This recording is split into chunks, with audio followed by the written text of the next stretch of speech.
안녕하십니까. 한국기독교 이단상담연구소 박형택 목사입니다. 오늘은 이단들이 만들어 놓은 교리 가운데 실상교리의 비밀을 공개하고 이 교리가 얼마나 조작된 것이고 또 사람들을 속이는 악한 짓인가 그 실체를 공개하고자 합니다. 주로 이단들은 자신이 태어난 날을 특별한 날로 만들기도 하고 자신이 태어난 곳을 성지화시키는 특성이 있습니다. 북한의 김일성이 자기가 자라난 곳을 만경대라 하여 성지화시키듯이 통일교 문선명은 평안북도 청주를 성지화하고 정명석은 금산의 월명동을 성지화하고 이만희는 경북 청도를 성지화하고 이재록은 전남 무안을, 김기동은 충남 서산을 특별한 장소로 만들었던 사실을 기억합니다. 자기는 보통 사람과 다른 특별한 존재요, 격이 다른 위대한 존재라는 것을 부각시키기 위한 것이겠지요. 이단들이 만들어낸 실상 교리도 사실은 성경을 이용하여 자신을 특별한 존재, 즉 하나님의 실체나 재림 예수의 실체로 만들기 위하여 조작한 것임을 알 수 있습니다. 오늘은 특별하게 JMS 정명석이 자신을 재림주로 만들기 위하여 어떻게 실상교리를 만들고 신천지 이만희가 어떻게 요한계시록의 실상교리를 만들어 가는지를 확실하게 알려드리고 실상교리가 얼마나 조작된 사기이며 악한 짓인가 하는 것을 말씀을 드리고자 합니다. 재미있는 것은 JMS 정명석이나 신천지 이만희나 같은 성경을 예로 든다는 것입니다. 그것이 바로 무엇이겠습니까? 엘리야와 세례 요한을 이용한다는 것이지요. 말라기 3장 5절에서 6절의 말씀을 보면요. 보라, 여호와의 크고 두려운 날이 이르기 전에 내가 선지 엘리야를 너희에게로 보내리니 그가 아비의 마음을 자녀에게로 돌이키게 하고 자녀들의 마음을 그들의 아비에게 돌이키게 하리라. 돌이키지 아니하면 두렵건대 내가 와서 저주로 그 땅을 칠까 하노라 하시니라는 말씀과 마태복음 11장 11절에서 15절의 말씀, 내가 진실로 너희에게 말하노니 여자가 낳은 자 중에 세례 요한보다 큰 이가 일어남이 없도다. 그러나 천국에서는 극히 작은 자라도 저보다 크니라. 세례 요한의 때부터 지금까지 천국은 침노를 당하나니 침노하는 자는 빼앗느니라. 모든 선지자와 및 율법이 요한의 때까지니 만일 너희가 즐겨 받을진대 오리라 한 엘리야가 곧 이 사람이니라. 귀 있는 자들은 들을지어다 라는 말씀이 있습니다. 구약에서 보내겠다고 한 엘리야가 바로 세례 요한이라는 것을 이용하여 실상 교리를 조작해낸 것입니다. 먼저 JMS의 30개론에서 조작된 내용을 보면요. 엘리야와 예수님의 승천과 재림의 실상을 비교한다고 하면서 하늘로 승천한 두 사람이 있는데 구약에서는 엘리야요, 신약에서는 예수님이라고 합니다. 엘리야와 예수님은 똑같이 재림하시는데 엘리야는 세례 요한의 육체를 입고 재림을 하였고 예수님은 재림을 하시는데 다른 사람의 육체를 입고 재림한다는 것입니다. 구약의 엘리야와 신약의 세례 요한은 사명은 동일하지만 인물 자체는 다른 사람인 것처럼 초림 예수와 재림 예수의 사명은 같으나 초림 예수와 재림 예수님은 서로 다른 사람의 육체를 입고 온신다는 논리입니다. 그래서 정명석 씨는 자신을 육신 쓴 예수님이라고 하고 마치 자기가 예수님처럼 나의 영과 통하려 하지 말고 나의 육과 통하여라고 지시하기도 하였습니다. 이러한 논리는 통일교의 환생교리를 정명석이 재현한 것이라고 판단됩니다. 통일교에서는 영혼이 다른 사람의 육체로 환생한다는 교리를 주장하고 있기 때문에 죽은 사람과 영혼 결혼식을 하기도 합니다. 이러한 환생교리를 이용하여 예수님은 재림하실 때는 다른 사람의 육체를 입고 오신다고 조작한 것입니다.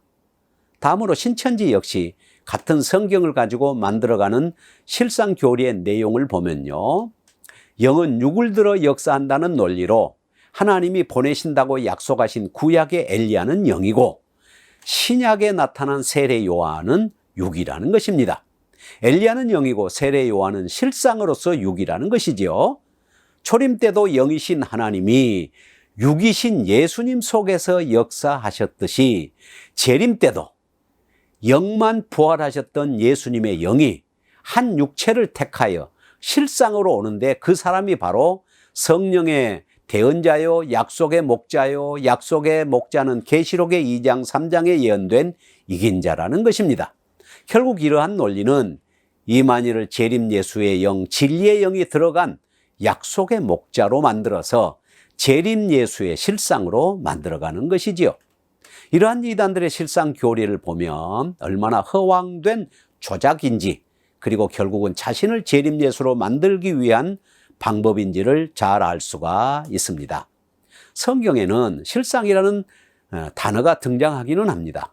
히브리서 12장 1절에 보면 믿음은 바라는 것들의 실상이요 보지 못하는 것들의 증거라고 하시는 말씀이 있습니다. 믿음은 자기가 믿고 바라던 것들이 실제로 이루어지는 실상으로 나타난다는 말씀으로서 믿음은 당연히 실상이 있습니다. 그러나 사람은 영이 따로 있고 육체로서 실상이 따로 있는 것이 아닙니다.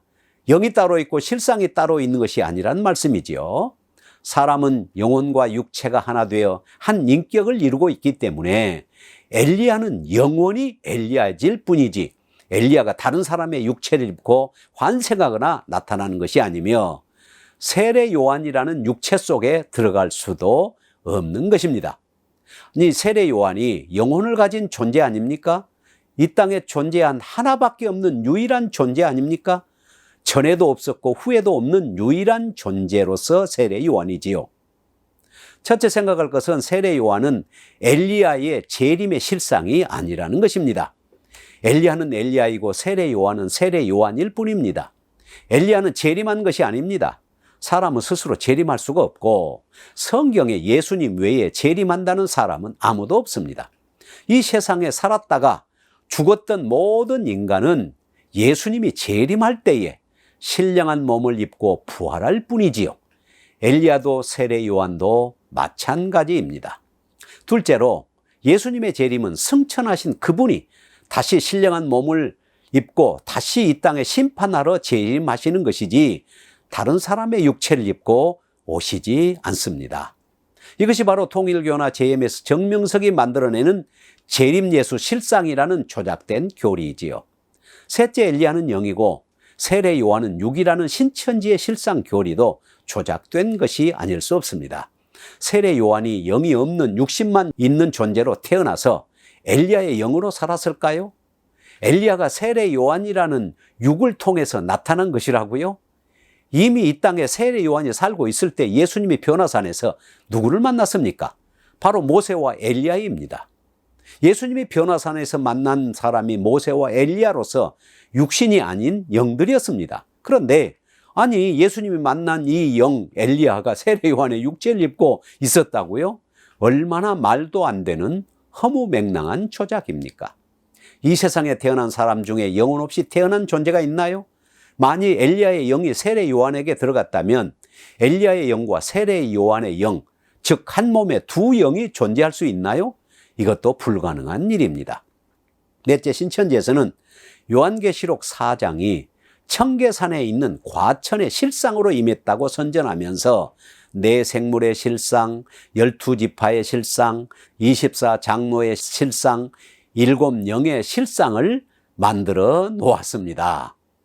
그래서 신천지 과천에 가면 12지파장이 실상으로 있고 24장로가 실상으로 있고 7영, 다시 말하면 7교육장이 7영의 실상으로 있다는 것이죠. 그런데 누가 이러한 것을 만들었을까요? 당연히 이만희 씨가 만들었죠. 그렇다면 한가운데 하나님의 보좌에 앉은 하나님과 어린 양의 실상을 누구라고 할 수 있을까요? 당연히 이만희가 아니겠습니까? 이만희의 삼위일체론에 보면 한 육체에 성부, 성자, 성령이 함께 임한 것이라고 설명하지 않습니까?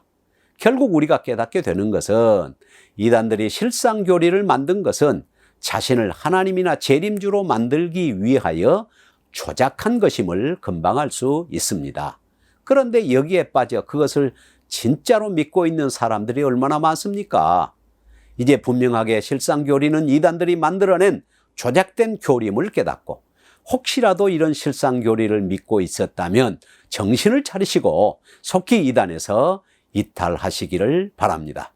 한국기독교 이단 상담연구소는 항상 문을 열고 준비하고 이단에 빠진 여러분을 기다리고 있습니다. 감사합니다. 오늘은 여기서 마치겠습니다. 안녕히 계십시오.